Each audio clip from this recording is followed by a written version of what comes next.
Previously, we navigated the gang-infested alley of dangerous angles, defeating the dark alley shivs in the mysterious Black Rose. After an accidental summoning ritual and a trip to the local pest control, we met with Old Mebbeth. We have officially begun our training to become a mage, starting with the first of Mebbeth's tasks, while learning about the strange residents of the hive like Reekland. Introducing Primordius Gamer. Planescape Torment Enhanced Edition Playthrough Pot 12. Okie dokie. Here we go. So, you got some named people. You see a man standing still. He isn't moving a muscle. On closer examination, it appears that he isn't even breathing, just standing. His eye sockets are empty holes in his face. Contained within their bounds is a flat gray light that seems to dance with possibility. Looking into their sockets, the eerie empty feeling of a limitless void shivers through you, as if you had gazed into a sliver of eternity. The head slowly swirls toward you. You notice that no muscle appeared to move under his skin as he turns, and he speaks in a pure bell-like tone. Well met, wanderer. You have forgotten again, haven't you? Do you know me, stranger? Who are you? As he opens his mouth, you get the feeling of eternity again.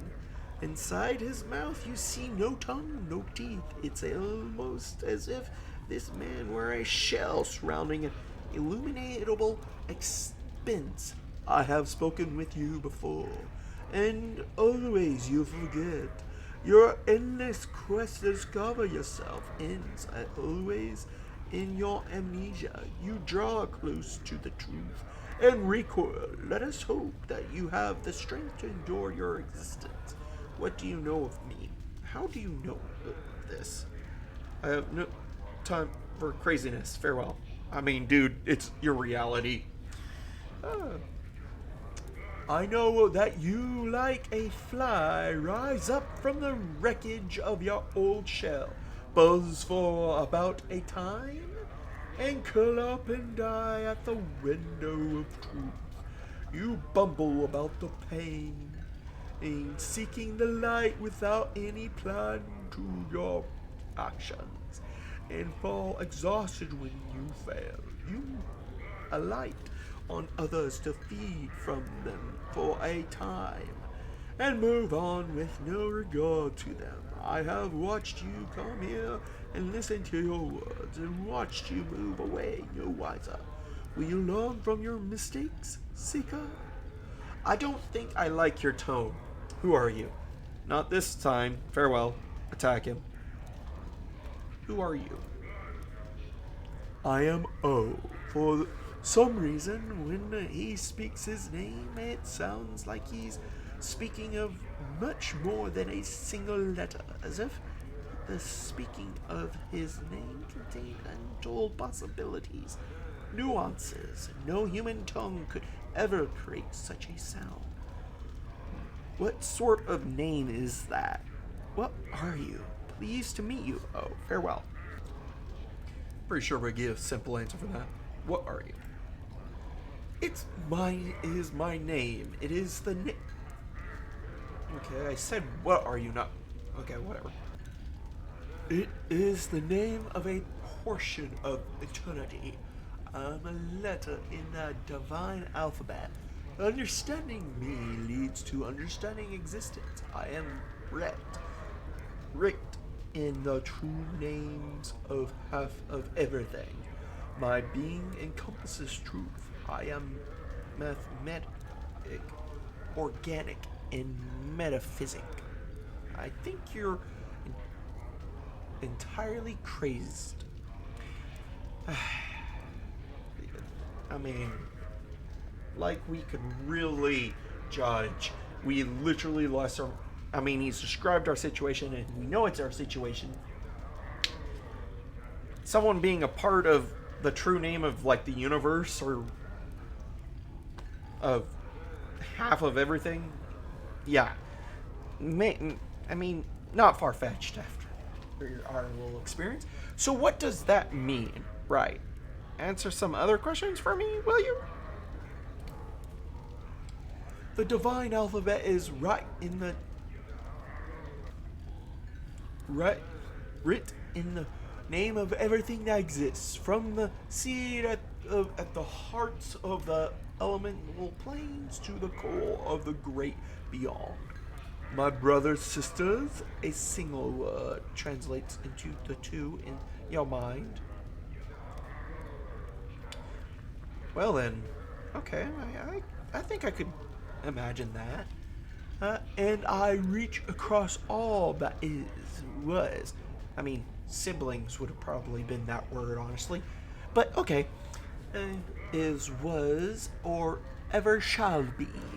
We are thought and reality and concept and the unimaginable. Tell me about the great beyond. So what are you doing here? Then that means you know all the secrets of existence, doesn't it? Then you should be able to answer some questions for me.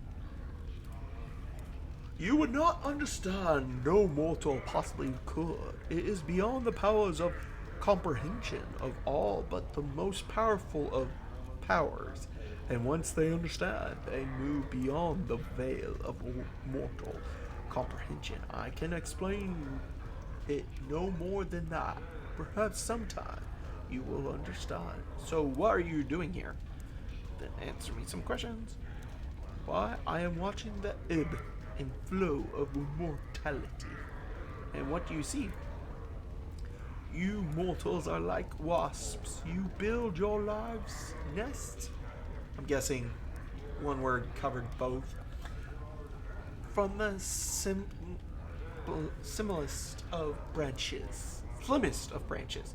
And when the wind shakes your home life free, you seek to sting the wind to death, instead of realizing your foolish mistakes of attempting to repair the damage you have caused yourself, and learning from your existence. You bring harm to any who have the misfortune to blunder near you in your time of pain and distress.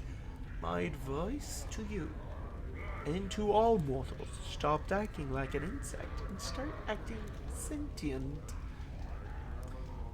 I'll think about that. In the meantime, answer some more questions for me. My thanks for the advice. Farewell. What is it you wish to know? What was that you were saying about a divine alphabet? Tell me about the patrons of this tavern. Tell me about yourself. The patrons of this place are varied, yet all mortal, like all mortals. Their concerns are limited, with the potential of blossoming into actual truth. I can tell you this, though.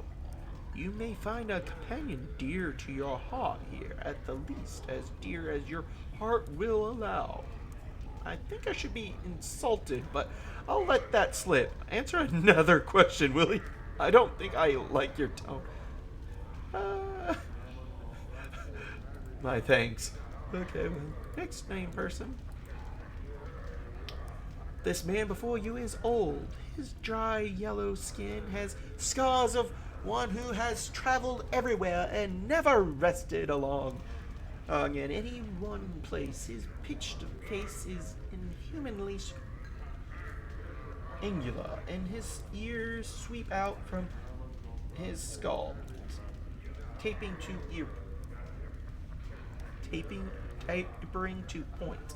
He wears a loose-fitting orange tunic, and a strange shimmering blade is strapped across his back. The blade looks to be a two-pronged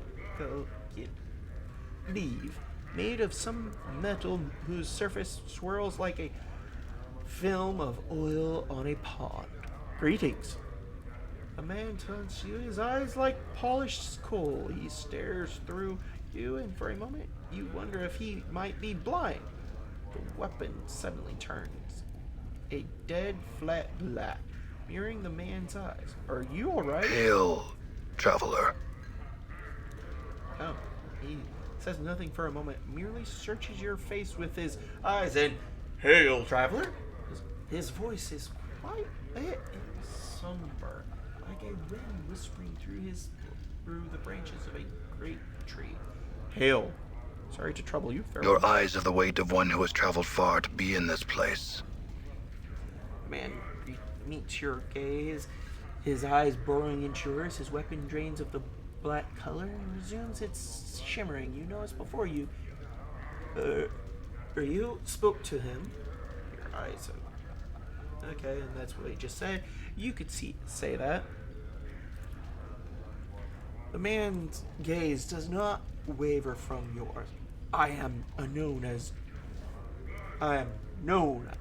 Dak'kon. The emphasis he places on the word known strikes you as odd, yet familiar at the same time. You are not known to me. Okay. I do not... Wait. No. Okay. Maybe he's got knowledge. I do not know myself. I am visitor to this city. You are not known to me. That is for the best. In knowing yourself, there would be little in the plains left worth knowing. He falls silent for a moment, still studying you with his cold black eyes. I would know why you have come to this city. I'm looking for answers. I have many questions. Speak your questions. I will hear you. Your features are unfamiliar to me. What are you? Can you tell me about the city? You seem to place a special emphasis on knowing. What do you mean? What is that blade you have? A Githzerai? Wait, is he a Yankee? Or, well, just because it looks similar to me. A Githzerai? I had some other questions. Let's see. Is one of the people.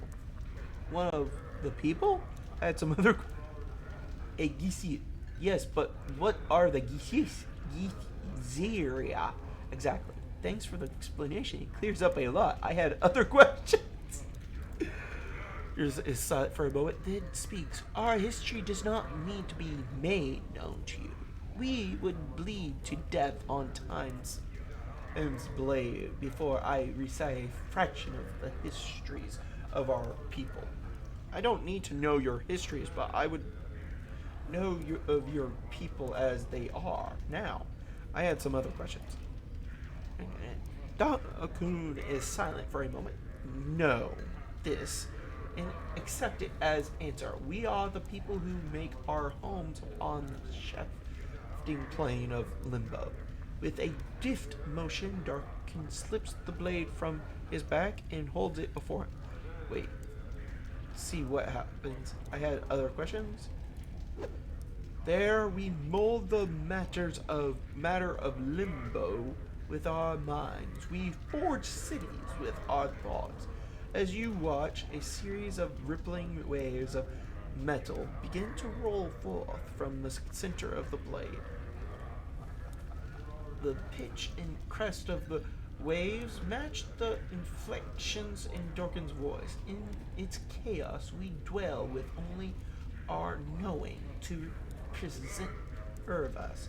We are the Githzerai. What is that blade you have? It moved, shifted in response to your voice. I had other questions. It is a Kara blade. It is an object that lets others know the rank of the wielder. Karcha? What does that mean? It's made of a strange metal. It's almost not the way it shifts back and forth. What rank does it signify? I have other questions.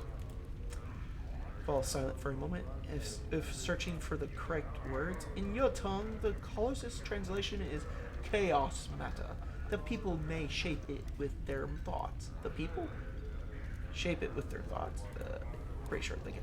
What are the what are they shape with? And you say the it could shape this court with their thoughts. is not shaped by heat, but by knowing oneself.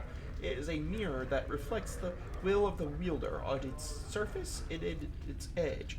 When one knows themselves, the blade is strong and harder and stronger than steel. When one does not know themselves, the blade is as water, formless and weak.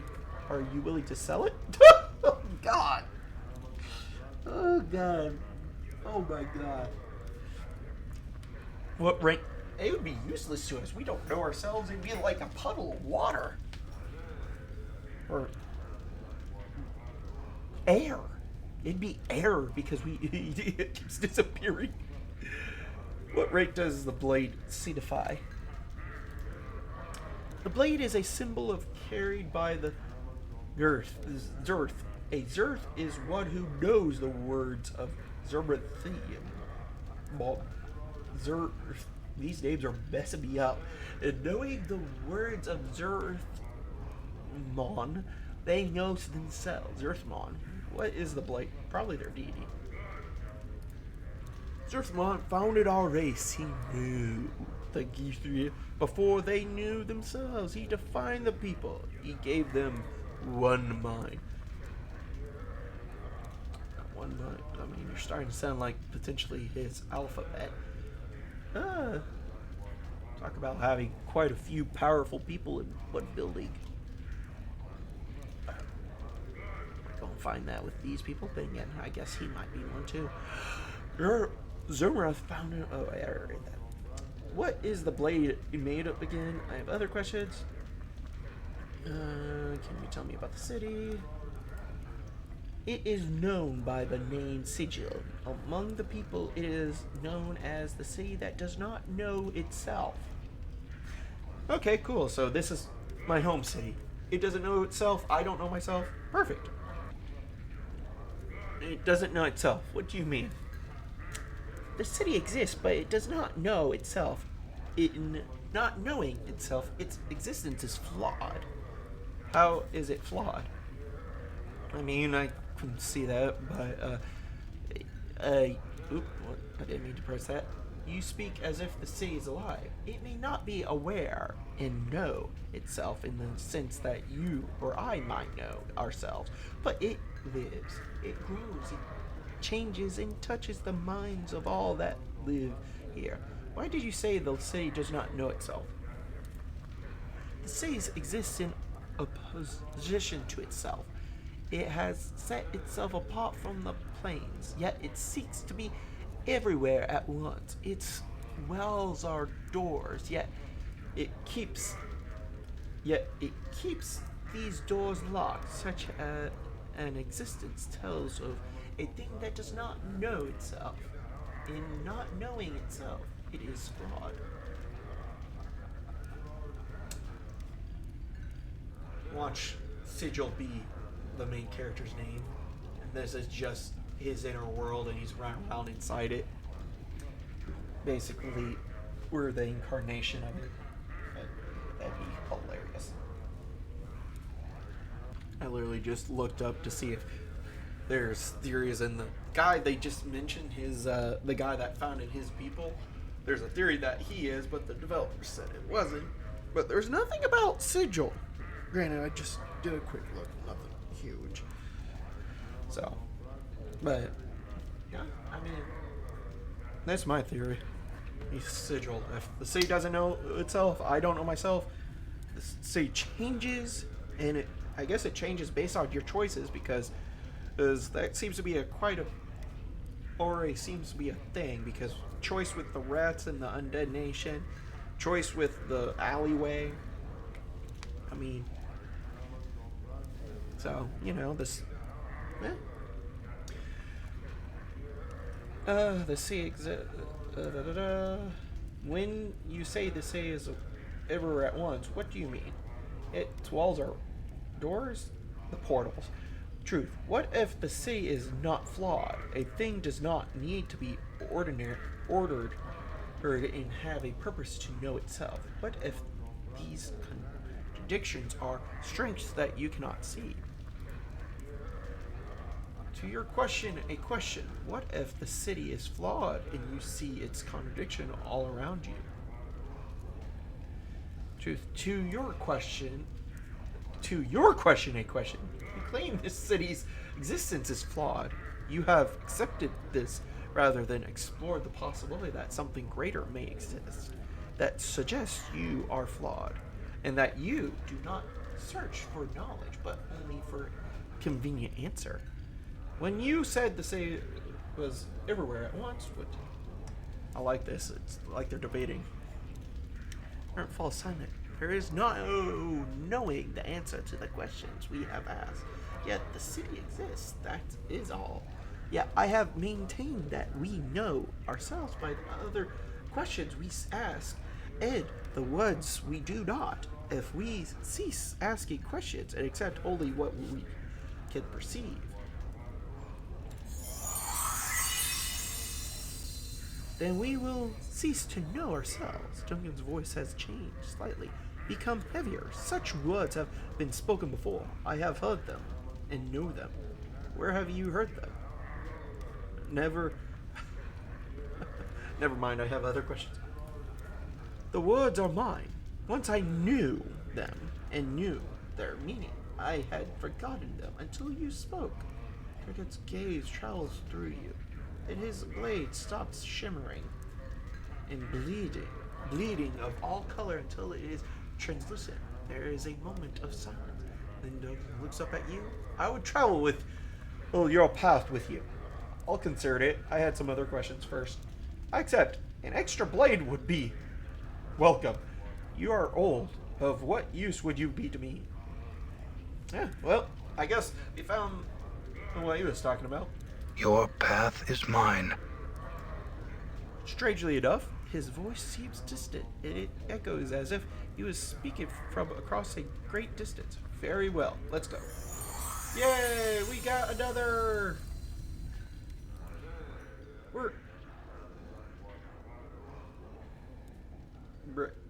Mercy Killer? Patron this. Okay.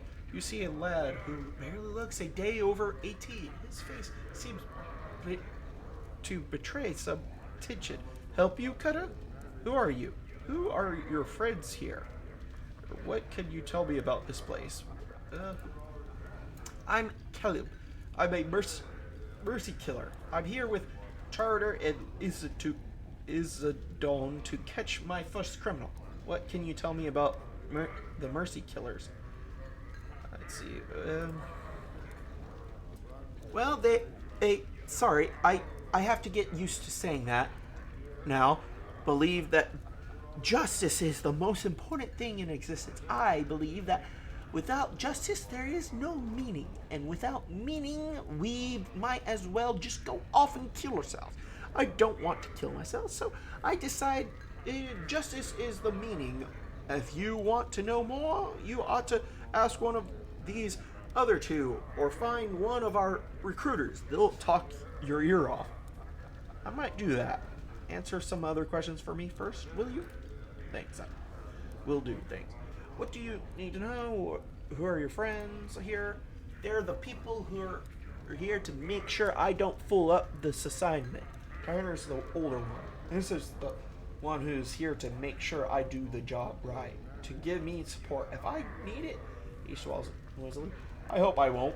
You'll be fine, I'm sure. Answer a couple of questions for me, will you? Oh, wait, there was another one.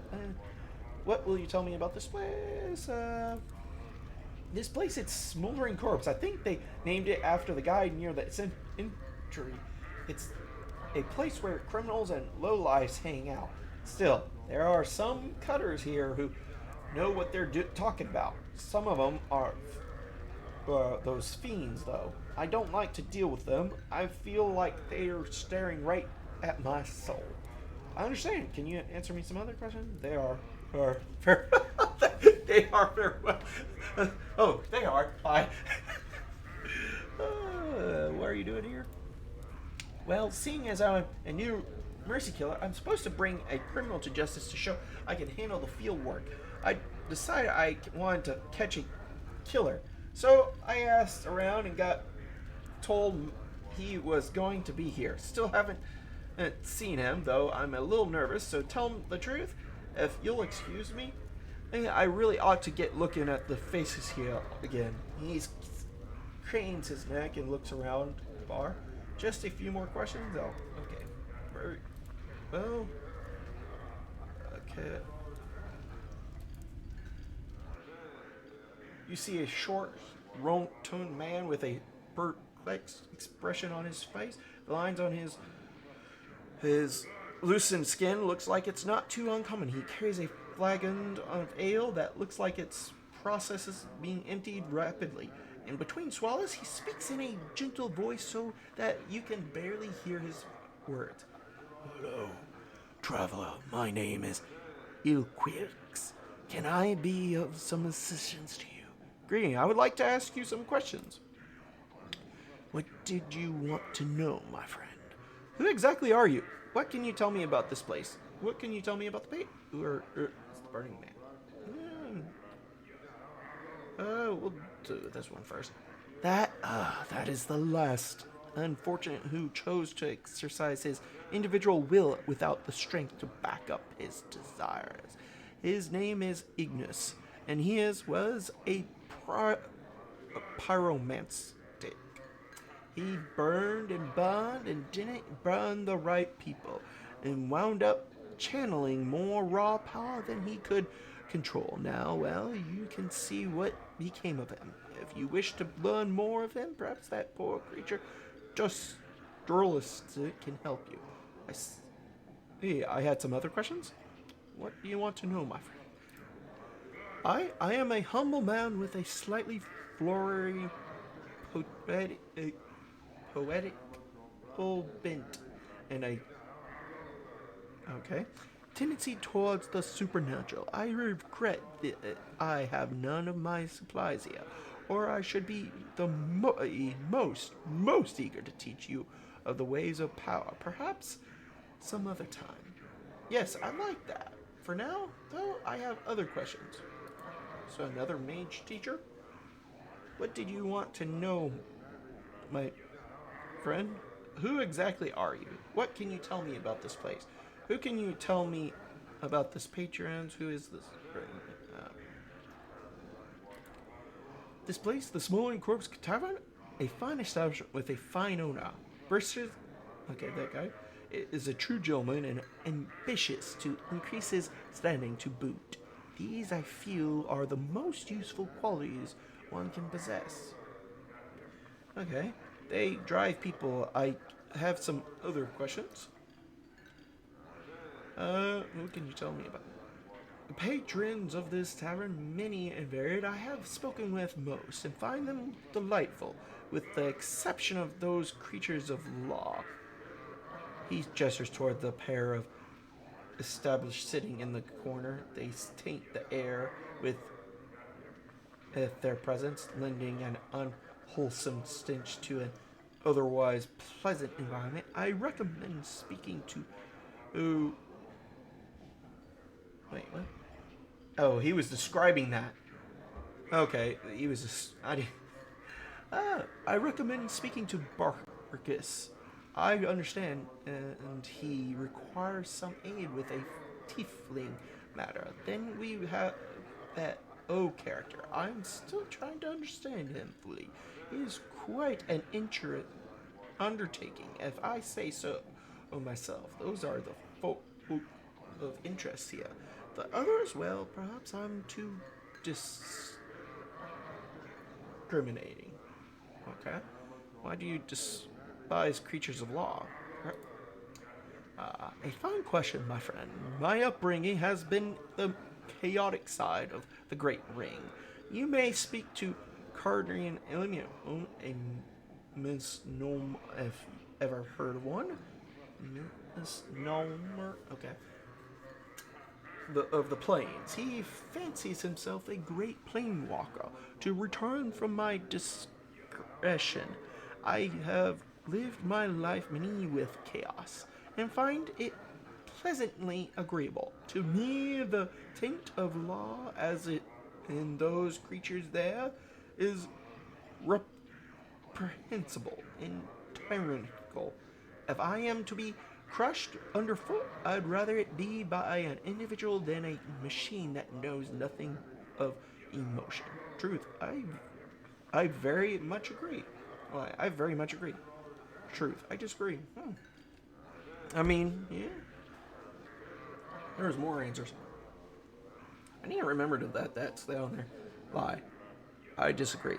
There are many who agree with you. I have other questions. I wonder if that makes a decision. What do you want to know, my friend? Alright, asked about that. Tell me about this place. Patreon. Okay. Barkis. You see a leather skin with just a hint of ashen color to his face.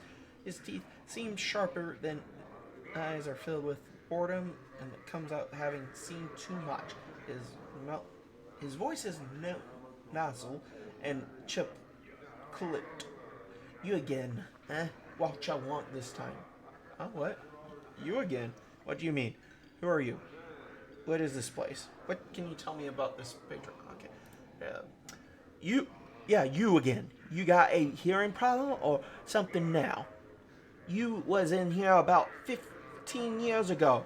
Got all bubbled up and smashed up the place and left a pile of coin that wasn't enough to pay for the damage. So you plucked out your own bleeding eyeball and tells me you'll be back to reclaim it when you got 200 coins together.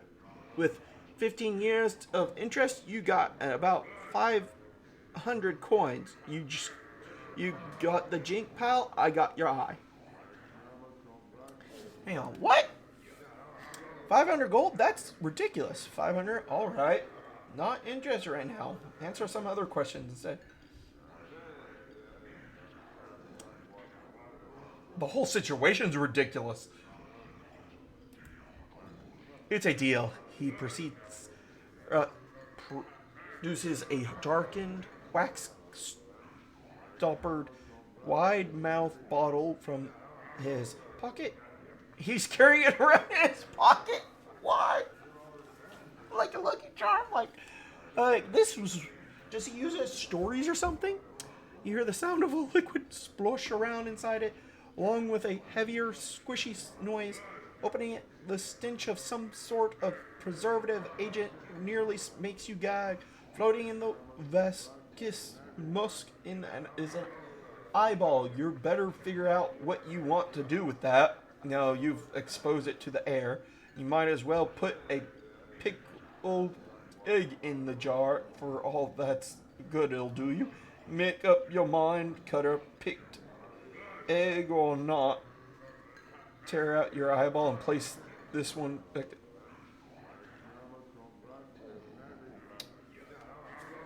Okay.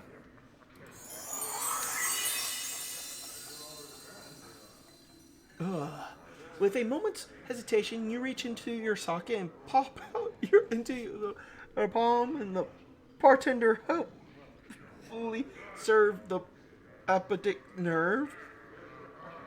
The bartender helpfully severs the optic nerve and directs your hand to the jar of goo that sits on the bar. You deposit your eye in the preservative, wrap your finger around the old one, and slide it into your empty socket. The pain of this entire operation is incredible. After a moment, though, you can feel the optic nerve reattaching itself to this new eye, and suddenly you are hit by a flash of memory. Absorb it. Memory flash, a vast, expensive, chaotic, ever-changing wasteland stretching before you. A group of humanoid vultures plummeting toward you. Cruel weapons ready to strike, and your own shining blades crouched tight in your fist. Memory flash. Three toughs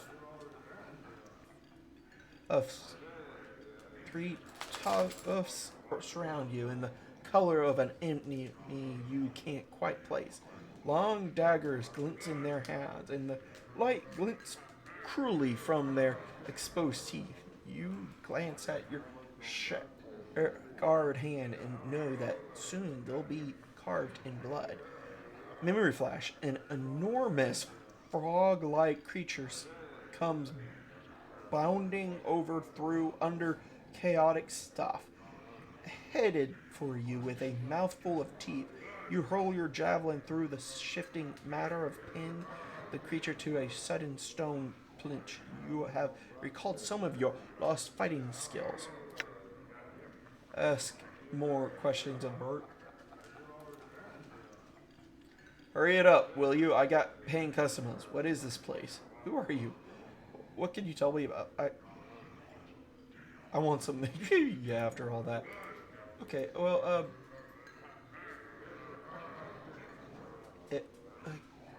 wait, he's watching that guy. Okay. He's watching Ed. Okay. You see a slightly stopped old man with a full gray beard and I've been reading these guys for a moment. I need to hurry up and find the gardener.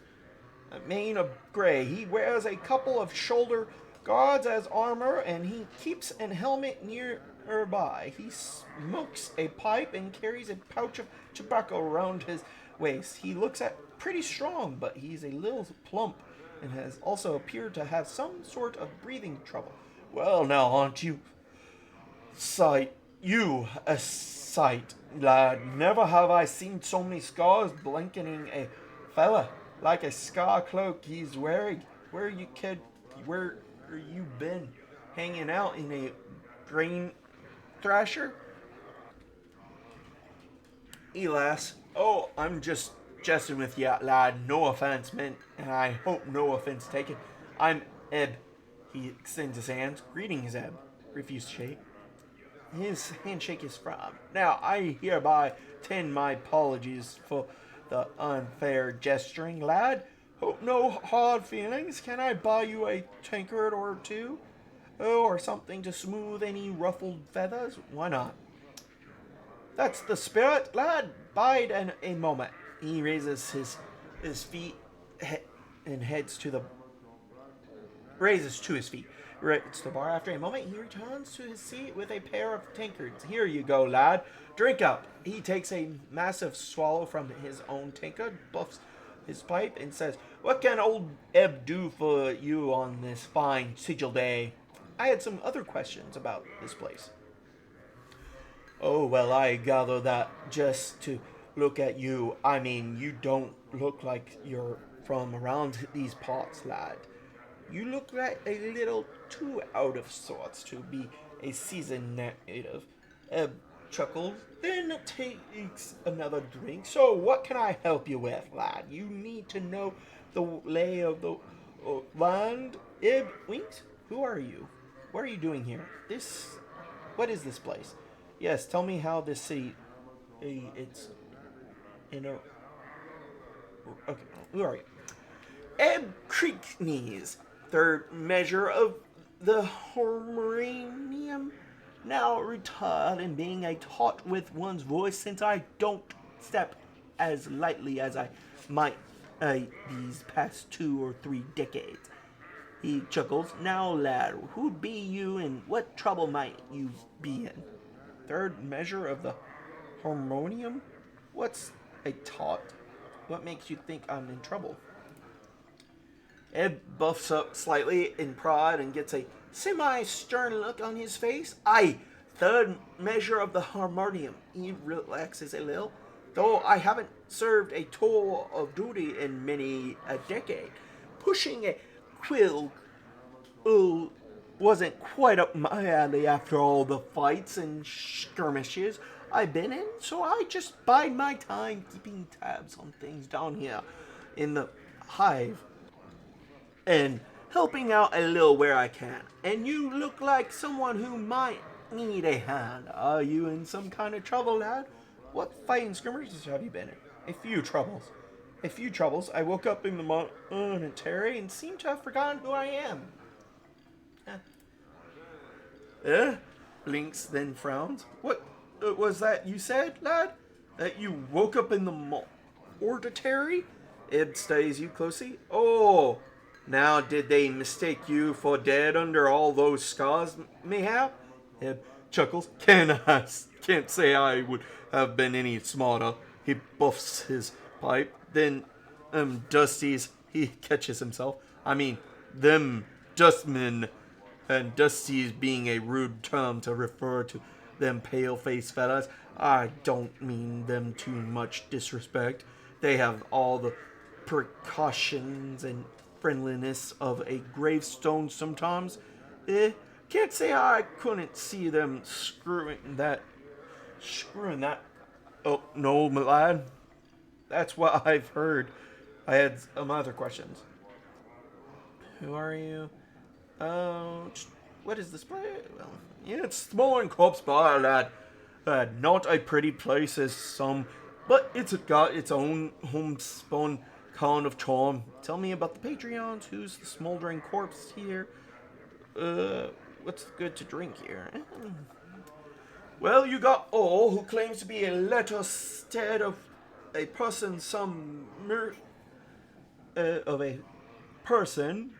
some mercy killers waiting around for a criminal, per Ablish on Forlush from the Blood War, a Garrett over there who's been watching you from afar, not too unusual, mind you. There are a Perry Cutters and Ailish down there, a clueless kid whose breeches seem to be just a bit too tight, if you get my meaning. If you're wanting information on the plains, talk to Cordon over there. He knows where most I know. Okay.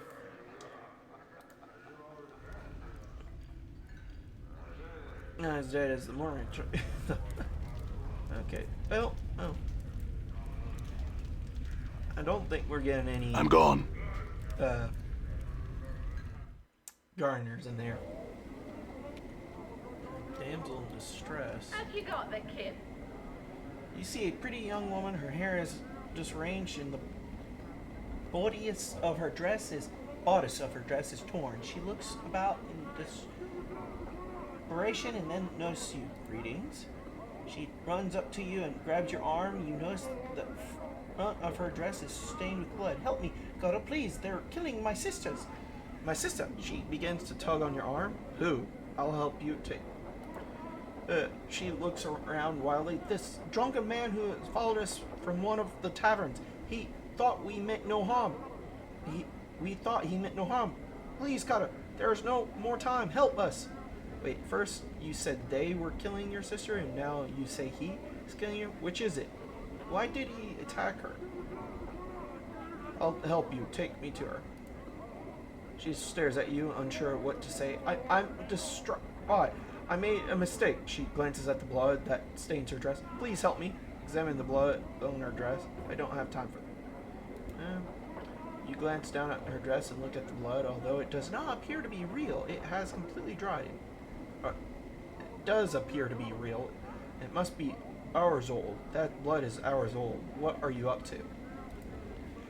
You see her eyes flicker to the blood stain and then back to you. You think you can hear a faint nervousness in her voice. You are mistaken, Cutter. Please help me. My sister lies dying while we tarry.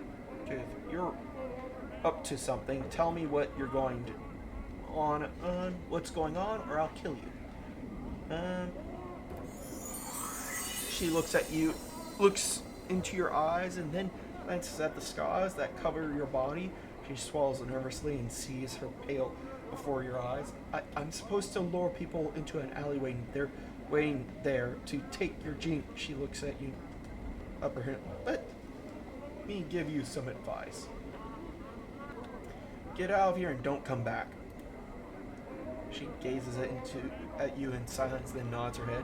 Don't pick someone like me as your mark. Choose some drunken fob who looks like he's never seen a battle in his life. Yeah. She nods once quickly and makes sure he looks like he has more than a couple coins on to his name. Now get out of here. She nods curtly and then backs away from you. She hesitates for a moment, then turns to leave. Thank you, Cutter. She sprints off. Okay. Mourns-for-Trees. Oh. You see a tired-looking, sorrowful old man who is gazing at the ash-dead tree and... Ash-dead... Is that a tree? The log? Or is that a crag? I'm guessing that's a tree. Ash tree in front of him. He is mumbling to himself and tapping his chin as if trying to figure something out. Occasionally, he shakes his head sadly. Greetings. He seems momentarily startled as you interrupt his train of thought. He speaks in a calm, hurried tone, but one full of sadness. Oh, greetings to you too, friend. How's this day find you? It finds me well. It finds me miserable. Does it matter? Never mind that for now. I have some questions. Oh, no. He seems to become even more downhearted. That's too bad, friend. Sorry to hear that. Hope your fortune improves. He seems about to turn back to the tree. And how's this day find you? Wait, I have some other questions. He shrugs slightly and puffs a bit of a smile. Oh, poofers. Fortune find me well, though I'm saddened just the same. Why's that? That's too bad. I have some other questions. He pats the tree beside him. It's the tree here in the hive. They're dying, friend, and no one cares. Seeing the look on your face, he holds his hands up as if to silence you for a moment. It may not matter to some, but it's important to me. I feel it's a shame to see the last tatters of life and beauty in this world left uncared for to die. Can you understand that, my friend? That friend? Yes, you're right. It's a sad thing. No, all things die in time. Why concern yourself with the wind and how it? No, I can't. Unless the trees are of use to someone who cares. Yes, I have other questions. Wait, there's more? I understand. Farewell. He seems surprised and blurts out, "Really? Oh, I mean, wonderful! Perhaps you would..." He pauses. It seems suddenly suspicious. He recomposes himself, speaking in his usual slow manner. In any case, that's good. I suppose you have some questions for me now? Yes, I had some questions. No, not yet. Just what were you going to ask? This one might... we can always ask questions. Let's see what he has to say. For the first time, the man seems genuinely happy. Beaming, he explains, "It's difficult for anything to survive here. Just look around and you'll see what I mean, friend. I'm not sure if it's possible for the trees to thrive here, even if they somehow were to get enough light and clean water." Go on. He nods enthusiastically. But if enough people care, really want them to live, I just know they'll survive. They'll turn green again and flourish. What? That makes no sense. You could be right. Perhaps they would. I have some other questions. I am right. I am certain of it. A sense of conviction surrounds him like an aura. He seems to so unlike the man you first spoke to. That's all I'd ask of you, friend. Just care for them. Hope for their recovery in time. Should enough people want it, it will come to pass. Can you do that for me, my friend? Truth. Yes, I'll help. Lie. Yes, I'll help. No, but I have some other questions. Excellent, my friends. Excellent. I thank you. You've given me back my confidence, my purpose. Perhaps I can find some others like you. Who'll listen. Perhaps will make a difference. What about your companions, friend? Would you speak to them on my behalf? Morty, what do you think? Anna, could you? Dak'kon, could you help this man? Perhaps later. I have some other questions. More, I can imagine saying yeah. She probably doesn't care. He actually might believe it. So let's see. One finds your request most intriguing. Trees in the hive, like cities in limbo, they would stand as a testament to the will of the people, not to bow to the which would surround and devour them. To take what has been thrust upon them or left behind, make good of it, I too will care for these trees. Thanks. Morty, what do you think? One? Huh? Oh yeah, Chief. Sure. Whatever you say. I'm serious, Mort. Can you make the effort? Thanks, Maury. Farewell, Mort. Mort looks at you for a while, silently, and then nods. Yeah, I can. If that's important to you, I'll do it. Anna, could you? She's over here like, I literally am just trying to guide you to where I found you, which I've still not found. What? Yeah, you can't be serious now. Yes, I am. Can you help? Not likely. Get someone else to though about ye for ye piking trees. Your draft for to be taught thinking I waste me time even thinking such things. Draft, I tell you. Fine. I had some other questions, Mourns. He nods, awaiting your question. I need some herbs sprung from this seed. Could you help me? Morton takes his seed from you and holds it up in his eye. What an odd seed. Are those teeth along the edge? Barbs, perhaps? Where did you come by it, friend? Old Mebbeth, the midwife of the square, needs some herbs sprung from that seed. Do you know where I can get some? No, Mourn continues to stare at the seed in his hand. This is the only seed of its kind I've ever seen. He winces, and a spot of blood glistens on his. The barb on it are sharp indeed. Perhaps you should hold it, so you can't help me either? Unless you can make that one grow, I cannot. Again, I've never seen a seed of its like before, friend. If we want to grow enough, is it possible to make it grow?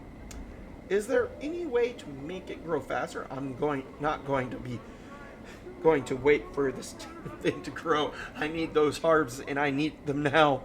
I suppose I could wait for it to grow. How long would it take? Or looks at the seed. Perhaps if you cared enough to see it grow. What do you mean? Focus on the seed and will it grow? To your surprise, there's a crack and the seed splits, twigs splitting from its surface like fingers. Instinctively, you drop the seed, but the talon-like twigs wrap around your wrists and will not let go. What the hell's? Updated my journal. Mourns-for-Trees stares at the barbed branches wrapped around your wrists, stunned. I think the barbs on those new branches would be more than enough for what your friend needs. I hope she can get this damn thing off me. Hey, look before I go. I had some other questions. I will return to her then. Thank you for your help. Farewell. Any changes in the tree? Yeah, that's... Yes, my friend. There has been. It is slight, but you can barely see it. But look, fresh sap from the trunk and a handful of new buds. It's only a matter of time now. Oh, I thank you again for giving me hope once more. My pleasure. I had some other questions. You're welcome. We'll go ahead. Okay, back to the lady. Okay. I'm gone. Mebbeth turns as you enter and gives you a skeptical eye. Your path brings you back here, does it, child? I return with the those herbs you wanted. Now, maybe you could get this damn branch patch off my wrists? Yes, I have some questions for you. Is that so? Merrick glanced at the barbs that surround your wrists. If so, think it off then. Do so. Updated my journal. Creaking and snapping, the black barbed branches unravel themselves from your wrist and form into a tangled ball of brush and twigs. It looks like a nest of dead bleak snakes. Meredith snorts. Think it into a picture frame or something such. Something with more structure, less angles. Concentrating on the barbed ball, then imagine it as a picture frame. The branch ball creaks, makes the twigs bending and twisting until the branches have bent themselves into a small picture frame. Two hens spans on a side. Almost unconsciously, you imagine the image shape the barbs to the back of the frame so it can be hung from the wall easily. As an afterthought, you move the remaining barbs to the inside of the frame so it can be picked up by the edges. How's that? Meredith stares at the frame for a moment and then chuckles. Ha! Square enough it is. Good work, child. Good work. She picks up the frame and scrutinizes it. This'll do nicely. Is that all you wanted from me? Aye, well, this is enough, she sniffs. Aye, but there was one thing I forgot to tell ye to fetch when ye last left last time. It'll take ye back to the merchant square, it will. Look for the cloth seller, Kishkor. He has some rags of mine that he was supposed to wash. Long has it been since I first asked him to do it. I see. Look, I have some other questions. You could have mentioned that before I left. All right, I'll be back. Well, not too much longer before I get to be a mage. I've been looking for him for a moment. Didn't see him there at all. You see a spindly-looking mutt with a brush of gray and red stubble across his chin. He wears several layers of brightly colored robes, so much so that he looks like a flag with arms and legs. He is shaking slightly as you watch. Greetings. Are you Gorson? Ignore the merchant walk. I am Coral. He bows and spreads his rib-like hands. As he does, you notice his hands and forearms are a twisted mess of bleak scar tissue, as if they were what's badly burned. What are you selling? How do you hurt your hands? I am here to pick up someone's wash. Maribeth, the midwife? Rag Pickers Square? Curls Blake's washcloths? Yes, Maribeth Rag Picker Square? At Rags Picker? He taps his fingers as if counting something. I know, I remember. He holds up a trembling finger as if telling you to wait. Wait for him to fetch the wash. He comes back with a flattened mass of green rags, thin as paper, yet so stiff they would look like they could double as wooden boards. The rags are so caked with greenish lime starch that they look like it would take years of soaking to relax them. How many times did you clean these? Or wash cloths, starch cloths, every 15th day. Washcloth. Starch cloth every 15th day. Washcloth, starch cloth every 15th day. His eyes flickered. Wash many years. Always starch cloth on 15th day. Ritual. But they're ruined. Washcloth is ritual. His voice is flat, almost zombie-like. Must starch cloth every 15th day. What's the point of doing it every 5... Oh, wait, that's 5th. 5 days when they don't need it. Oh, never mind. Just hand them over. Give cloth, he nods, then hands you the rags. They're heavy. It's like carrying a hard load of bricks. I'll take them back to Meredith now. Oh, gah. Meredith seems lost in twisting the bleak-branched picture frame you made for her. She is squaring the edges and snapping off some of the herb seeds on the branches. She suddenly notices you and sets down the frame. Aye, child. I brought your wash. I think Gersh was a little heavy on the cleaning ritual, though. I had some question for you. Okay. She takes the stacks of starch green rags from you and she examines them critically. At least they won't tear, she sighs. Or bend. What was with that cloth merchant, Goria? His hands were all scarred and he seemed slow. Meredith is still turning the cloth over in her hands, tapping it with her finger. Well, child, sometimes one burns with the art, and other times the art buries ye. Is that what happened to him? Meredith clicks her tongue. Mayhaps there's some for whom using the art is like breathing. They he scrolls about with pointy hats and stickweed pipes.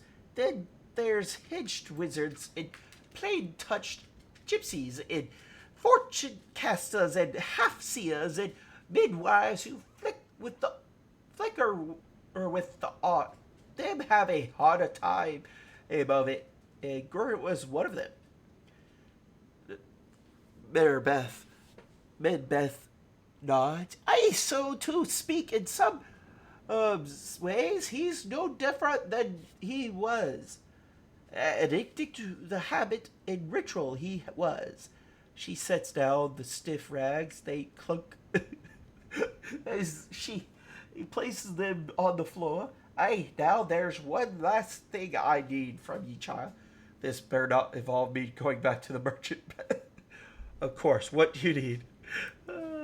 Only this. I need some ink from scribing, some ingredients, in one of me cookery books. I'll need you to fetch some from one of the merchants. Kush Ija per name. Her name. Very well, I'll go see if I can find her. But I had some questions first. All right. Updated my journal. Okay. Get the mage class before the end of this part. Done. Geez. There she is. Okay. Myth said you sell ink. She sent me to purchase some. Ink, she chuckles. Nice. I sell no ink. I sell just fish.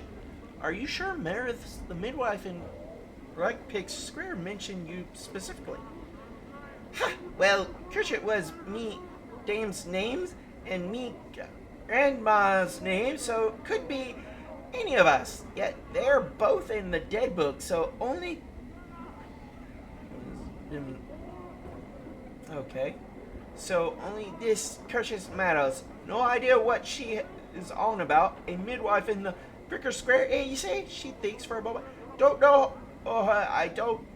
So you don't have any ink. Well, I can't say that's much of a surprise. I swear Meredith is having me run in circles. Well, then then you would be able to help me. But if that's not the case, never mind. Now, hold on. You midwife's friends not all wrong. I know how you can get ink, but it may not be the ink you're looking for. The ink I'm thinking of bleeds from the gills of a Birkin fin. It does. This Birkin fin, it bleeds ink, but you don't have this Borkata fin, right? She frowns. Thing is, that fish not for eating. It's got a horrible taste. Scalds the tongue. You could ask Merman. She pitches her fish sale down the street. A southern only way, she chuckles. She might have one, or them fish need her pole. I'll go seek her out. Farewell. Oh, okay, what was the name? Updated my journal. Southern. Look here, the finest Toledo blade. Oh, look, found her. This old woman stands silently by the wall, staring off into the distance. She seems to be unconcerned with the flow of traffic around here, and clutches a wooden pole from which dozens of small fish are dangling. Greetings. Oh, sir, she squints at you for a moment, trying to discern your identity. Oh my! I was thinking you were one of me regular customers. She puffers for her fish pole. Tuna, sir, Barkis, sea cucumber. No fish, thanks. I had some questions. Her mouth presses down into a tight-lipped frown. She stares off over your shoulder. Have you heard of a I was told it bleeds ink from its gills. She blinks, then nods. Aye, that fish is a strange one, it is. Not many have heard of it, and listened want to eat it. Difficult to kill, and even in death, it still seems to live. Not many want to latch their teeth around something like that still breathes. Do you have one? Updated my journal. Aye, but the ink, you'll need something to carry it in. Have ye a bowler's cup perchance? Or a tankard, maybe one of the merchants is selling one? Farewell. Okay. Well, this guy sells plates. Maybe he has it. What do you have to offer? Oh, wait. I got the wrong one, I think. Scroll of Luck. I have to look into that. You ever get the feeling you're being watched? You are. Oh, that's nice. Is this the person that sells the plates? I need something to hold ink in. Do you have a tankard or a goblet for sale? She nods. Oh yes, many kinds. They range in price from a few coppers to several hundreds. Actually, I'm looking for the cheapest one you have. She raises an eyebrow. She reaches into a crate at her side, then throws a battered-looking tankard to you. It is covered in dents, and its handle looks like it is about to fall off. This one looks like it was used on someone's skull. She smiles silently. It'll do, thanks. Updated my journal. Well, I guess we got that one. Whee! You, sir, care to purchase some? She suddenly recognizes you. Oh, you have returned. Yes, I have some questions. I brought a tankard. Can I get the ink from the fish in it? She nods and plucks a fish from her pole. It twitches as she grabs it, then starts lashing about as she begins to twist it like a rag. She wrings it until blushish bleak black ichor begins to trickle from the fish's gills. When your tankard is almost full, she relaxes her grip and throws the twisted fish into a sack of hers at her side. Thanks. Updated my journal. Okay. Meredith is tugging at the mass of green lime starched rags you brought from Githzerai. She seems to be purposely fraying the edges, as if to peel them apart somehow. When she hears you approach, she turns. Aye, child, here's the ink you wanted. Remember, it takes the tankard of ink from you and then sniffs it. Prime ink, fresh it is. Aye, she nods at you. You've done well, child. All I've asked now, I ask you again. After all you've seen, do you still want to learn the art? Yes, after all, the guiding goal of your errands was to test my persistence, was it not? No, I think the art is... I don't think the art is for... Well, smiles, then nods. Yes, mayhaps, child, mayhaps. And that's not all. You knew who I had to see to accomplish each errand, didn't you? Very well, I want to learn the art. Nods again, slower this time. Mayhaps, child, mayhaps. If and so, what did ye senses tell ye about them? Mourns-for-Trees showed me that my beliefs affect the world around me. Grishers taught me that ritual is a wasted effort if the purpose of the ritual is ignored.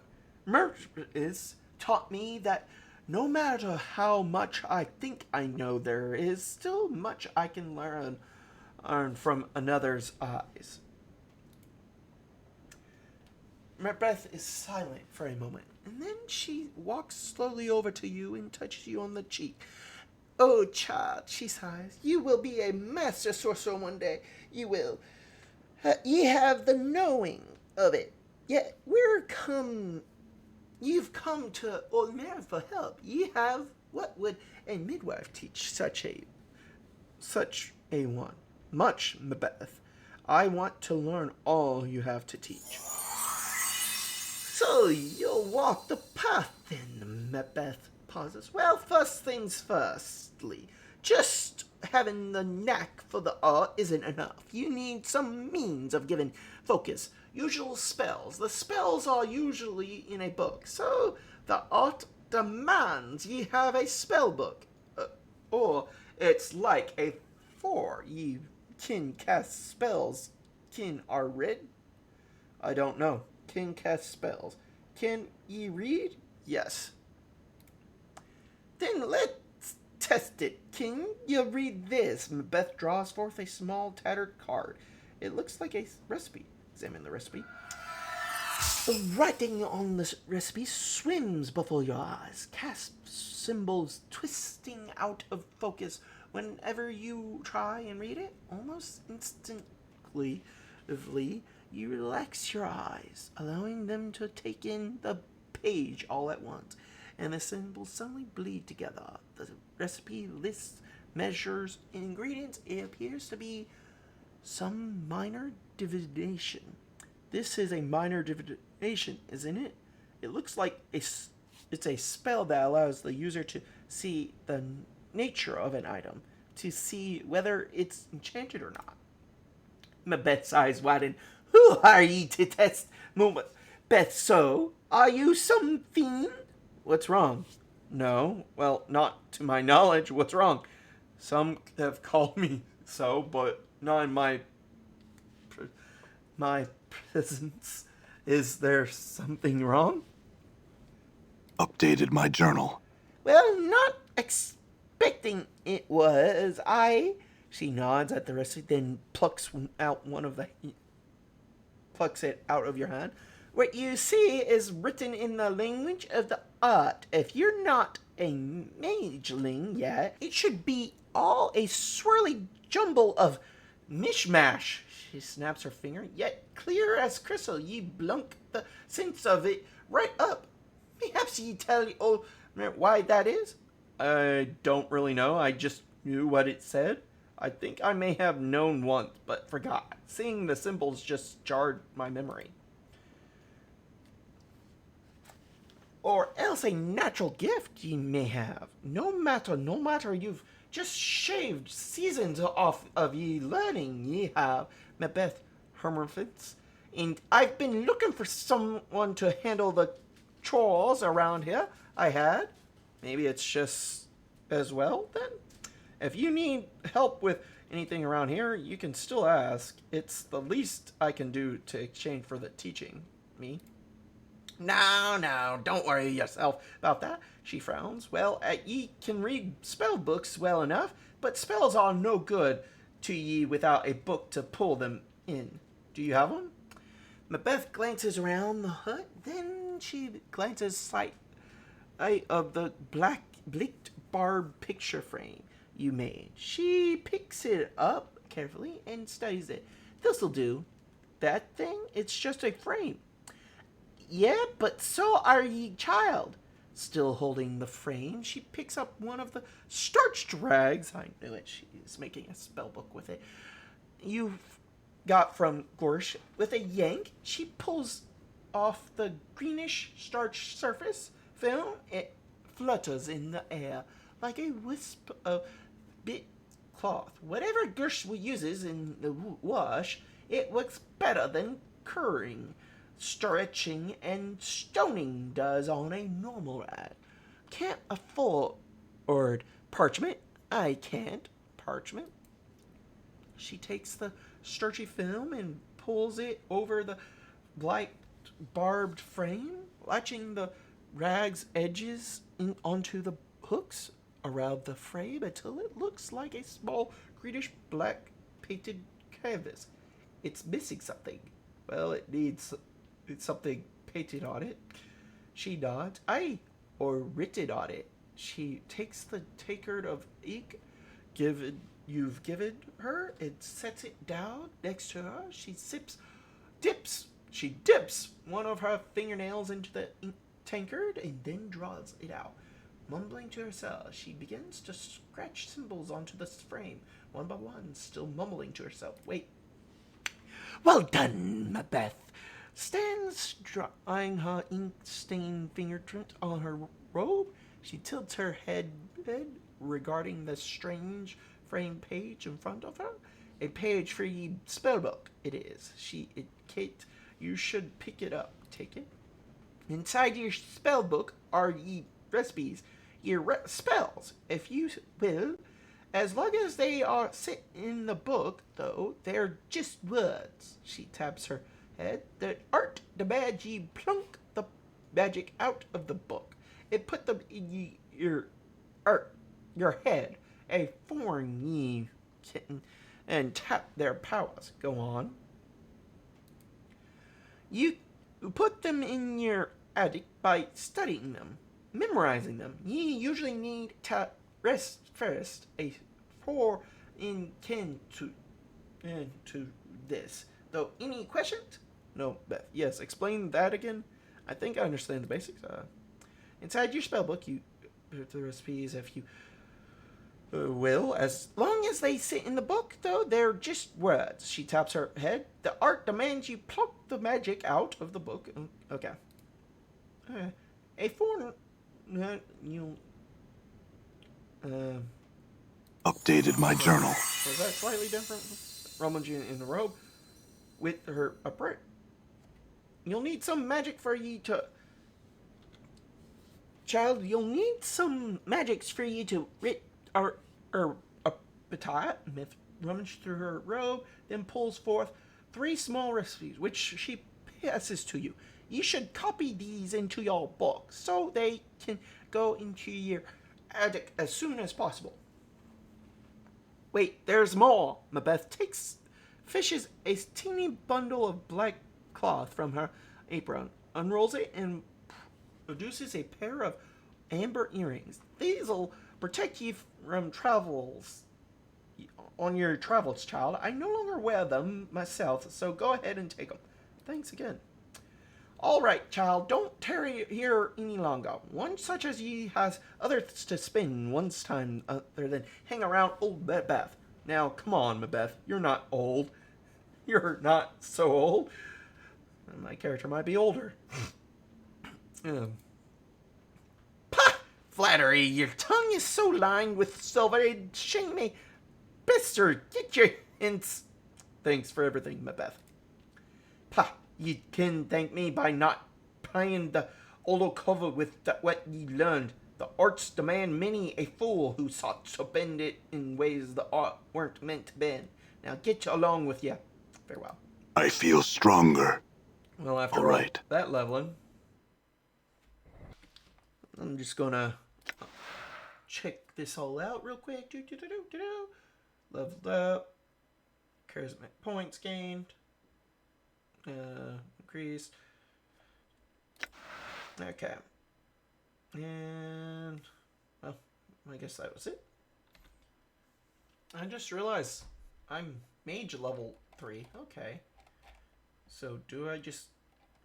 Each one has their own experience line? Interesting. Oh, you're still here? Well, you are in luck. On my post stab, I regularly have polls on what game I'll play next. Give it a look. Don't forget to like and subscribe. Thank you for watching. Primordius Gamer out.